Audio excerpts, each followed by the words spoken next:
Pa rin palaisipan kung tatayo nga ba bilang independent si Senadora Amy Marcos para sa 2025 midterm elections o hindi.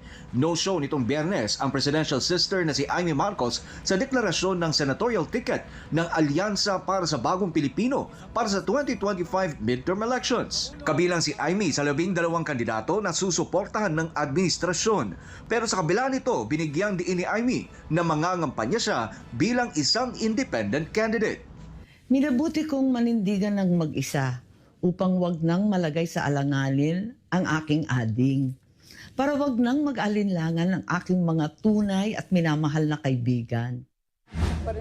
Pero nang tanungin kung di ba siya mahihirapan sa kampanya kung walang suporta mula sa malaking makinarya ng alyansa na inendorso ng kanyang kapatid, ay ito ang sagot ni Amy. Kaya nga first time ko nga gawin to Kaya medyo aasahan ko na lamang na makukumbida ako siguro at kung papupuntahin ako, ano ba naman pumunta, wala namang problema doon. Si Amy ay inakusahang namamangka sa dalawang ilog sa parehong panig ni na Vice President Sara Duterte at kanyang kapatid na si Marcos Jr. Pero ayon sa senadora, wala siyang papanigan, bagkus nais niyang magkasundo ang dalawa.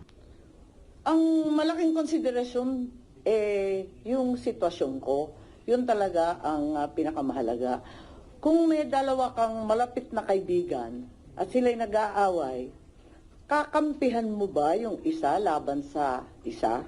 Siyempre, ang gusto mong mangyari, pagbatiin sila, magkausap sila, at ikaw na ang magiging daan para doon. Sa ngayon ay questionable kung magiging independent si Amy sapagkat siya ay miyembro ng Nationalista Party o NP, ang partidong pinangungunahan ni dating Senador Manny Villar. Ang NP ay kabilang sa Alyansa para sa Bagong Pilipinas. Ayon kay Amy, kailangan muna niyang makipagpulong sa NP para linawin ang kanyang katayuan sa grupo. Di rin siya nakatitiyak kung kailangan pa niya ng konsultasyon sapagkat ang Alyansa para sa Bagong Pilipinas ay hindi naman rehistrado sa COMELEC. Para sa Diyos,